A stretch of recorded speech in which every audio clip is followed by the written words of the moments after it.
Bonjour, aujourd'hui je vais parler du premier texte qui s'appelle La bonheur est une heure et c'est un article qui est tiré sur un site d'internet mais qui n'a pas d'auteur connu.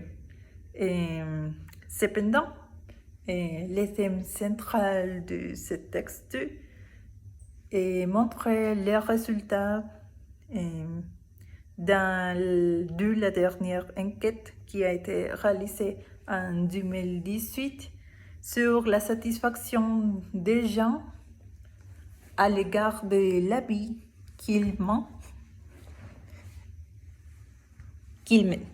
Et dans les 4 pays autour du monde qui sont les plus heureux sont le Danemark, la Norvège, l'Islande et la Finlande. Et je crois que ce n'est pas une casualité que tous ces pays soient nordiques, mais c'est comme ça.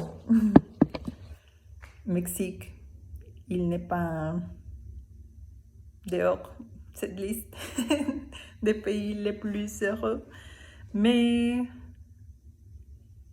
je crois que cette enquête a été bien réalisée parce qu'il prend en compte deux catégories.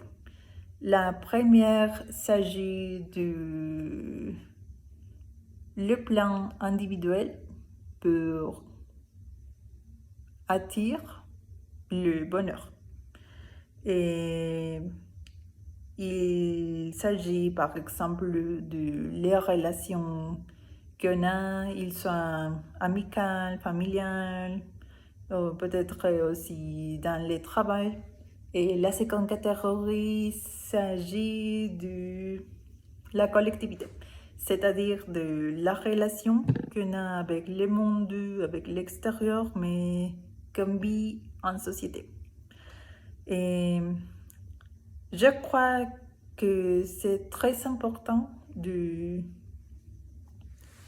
prendre en compte ces derniers critères parce que si bien notre bonheur dépend principalement de nous-mêmes, il peut être aussi que le gouvernement fait plus d'action pour rendre notre vie meilleure, pour élever notre qualité de vie. Et ça sera par exemple avec des aides qu'il peut nous offrir et avec des programmes et choses comme ça. Mais je crois que c'est un peu difficile de réaliser parce que chaque pays a son propre culture et son propre loi et c'est un beaucoup plus compliqué que ça. Par exemple, si on prend du pays comme Mexique, en comparaison avec d'autres pays comme l'Inde, la différence, ça sera très marqué parce que les gouvernements, c'est évidemment très différent. Et je crois qu'ici, au Mexique, il y a une meilleure qualité de vie qu'en Inde parce que nous avons beaucoup plus d'opportunités que dans ces pays. Et pour moi, c'est un clair exemple de ce que je veux dire avec les gouvernements et en relation à comment il peut améliorer notre qualité de vie. Mais aussi, je suis d'accord avec l'auteur quand il reprend la catégorie individuelle sur la recherche avec notre propre bonheur parce que je crois que c'est notre propre responsabilité, même si dans l'extérieur est plus difficile où il y a plus de limites pour l'attirer. Je crois que c'est plus qui se traite plus de notre propre vision sur le monde et ce que nous pouvons faire avec notre qualité et les choses qu'on a à la main et ce qu'on peut faire avec ça.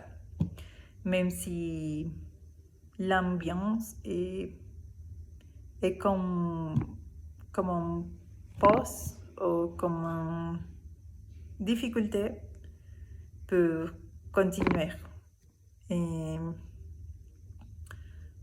à mon avis, c'est très important que chacun se rende compte de ça parce que chacun connaît bien quelles sont ses opportunités, ses limites, même si les gouvernements est pour toi ou non. Et tu dois chercher ton propre destin avec ce que tu as et ce que tu peux offrir au monde. Et je crois que ça, c'est le chemin pour attirer la bonheur. Et voilà, c'est tout.